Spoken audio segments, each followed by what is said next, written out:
freak out about it and think, oh, that's the end of the world. It's too much. I'm all done. I'm out of here. Don't be thinking like that at all. Because how many times, and I've done it before, many times I've searched on my iPhone, from all over the world, from all kinds of places, looking for things, and the sites are not mobile ready. Do I just immediately leave that site? No, I just kind of take my fingers and expand it out, and I go, oh, okay, there's the phone number, click, or that's what I was looking for right there. So don't think that just because your site isn't mobile ready that it means that people are just going to, that it's all over with. It's game over. It's not.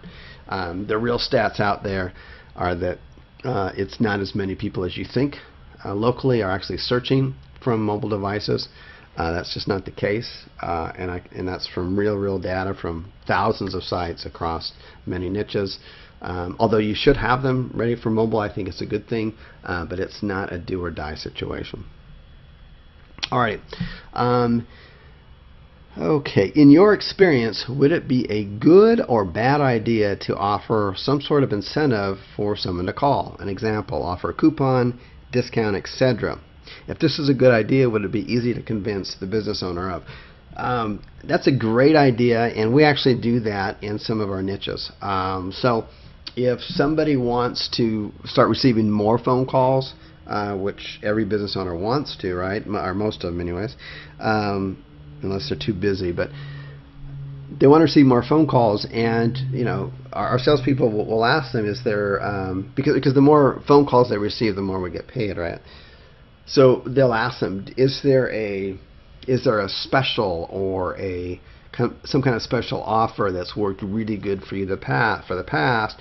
We can put it up on our internet sites, and it will help increase your call volume. Would you be interested in that?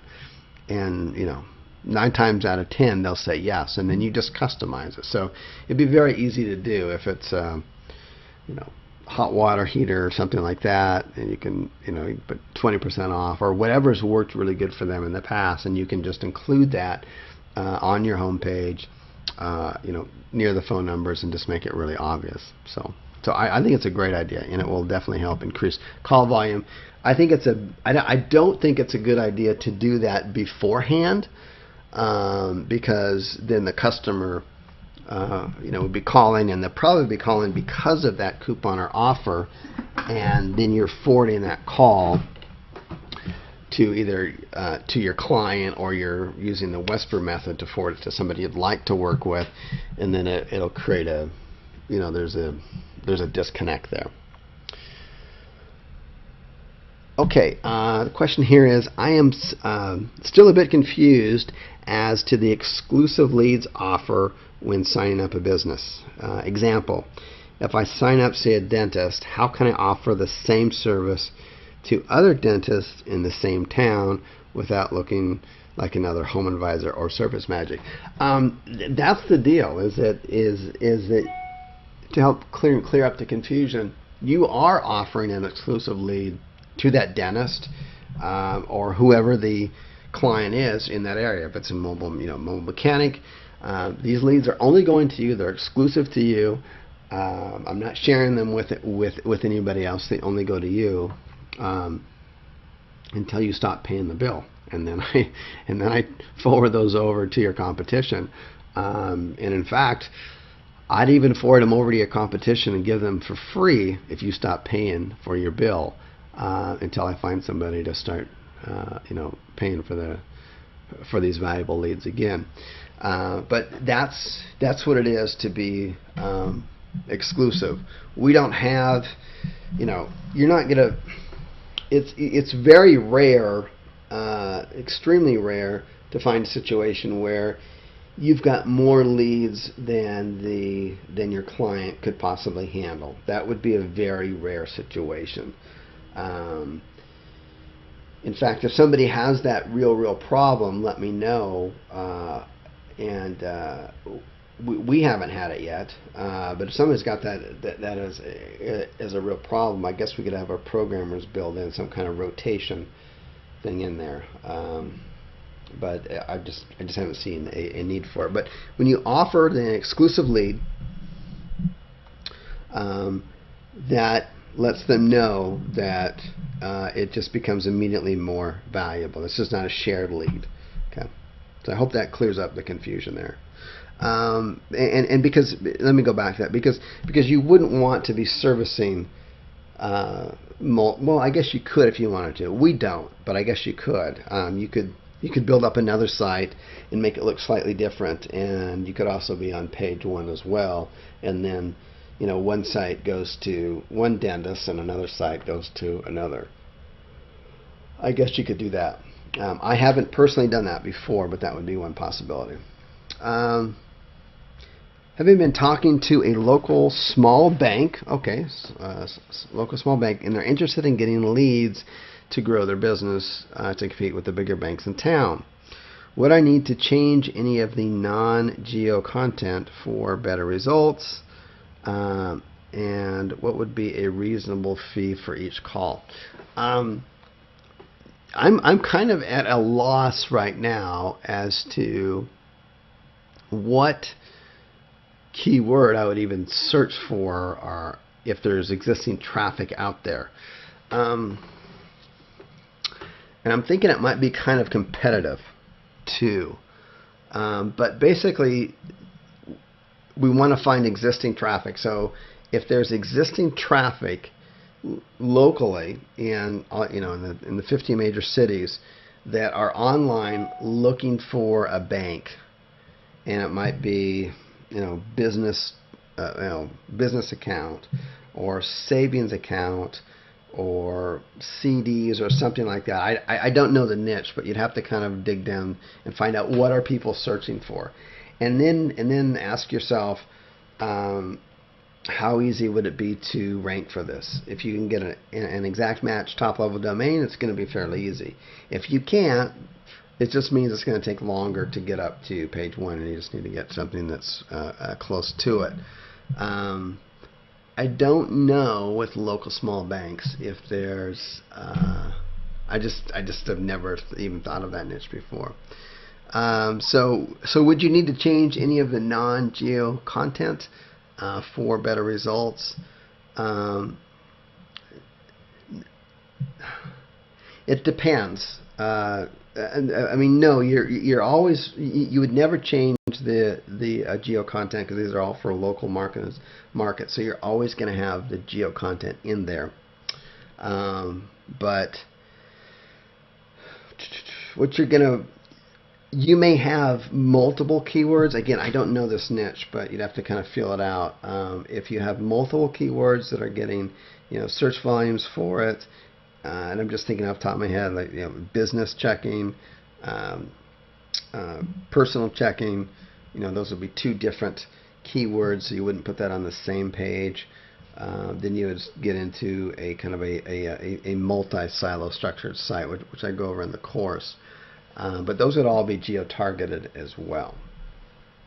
There's so many niches out there.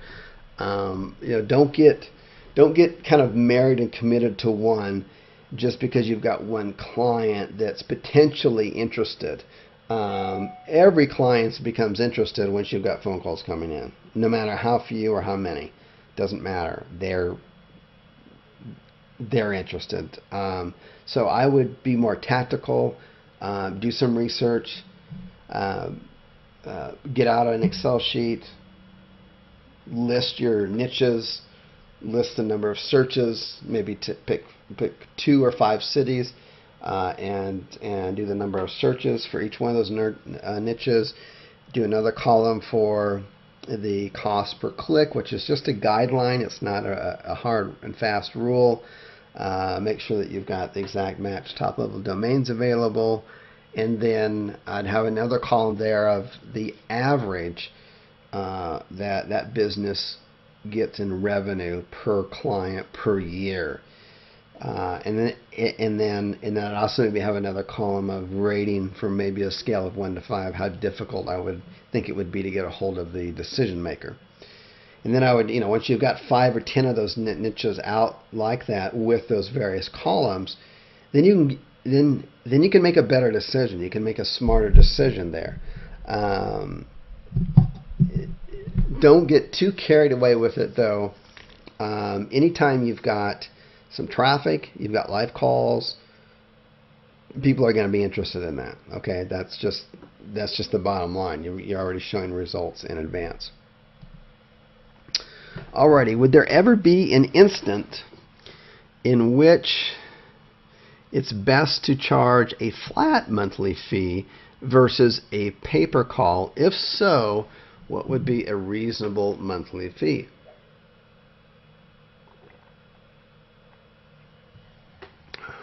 Excuse me, I took a drink there. Yes, there is. And we've just recently come up with this. I've selected a niche that I thought was going to be really good, and it contained all the elements there. The searches, it had a pretty good price per customer, around $300 to $500. That they were going to this particular niche was going to net per customer. So that was good. So if they didn't, they're not going to close all their leads, but it leaves some room there for some marketing dollars. But for whatever reason, it just didn't. This particular niche was too hard to manage. A lot of them didn't have credit cards, and a lot of them were just not sophisticated in online marketing. It's just a funny niche. And anyways, we just decided, you know what? Let's just we could continue marching forward, and we could eventually sell all of these to this particular marketplace on a pay-per-call basis. That would be fine. But as far as speed to marketplace and speed to sale, so we can just continue to move on and grow instead of being stuck, we made the decision on a few of these cities just to offer it either a pay-per-call or a flat rate. And the flat rate was like, for some of the cities, was like $99 a month. Another one was like $129 a month. It's just a flat rate. And then we gave them a discount if they paid 6 months in advance. And surprisingly, with this particular niche, even though we had the numbers to show it, the calls were coming in, it just made more sense to them to pay a flat rate. And so we ended up doing that. And it was the first time we've ever done that. And it's only because the niche wasn't sophisticated. Like I said, a lot of them didn't have credit cards. They don't check their emails. It's just kind of a weird niche. But in that particular situation, we were just trying to come up with ideas of, we've already built the sites, the properties are there. How the hell do we unload them? And this particular niche was just not responding to the whole pay-per-call thing. It just, some were, and they got it right away, but some weren't. And the ones that weren't, we were like, what else can we do to just like close this sale now and move on? And that's when we just said, I said, why don't you just try to just lease out the site, just purely lease it out. And so, yeah, in some situations, that might be a good thing. In our situation, where the buyer was really, for the most part in that industry, is very unsophisticated as far as online marketing goes.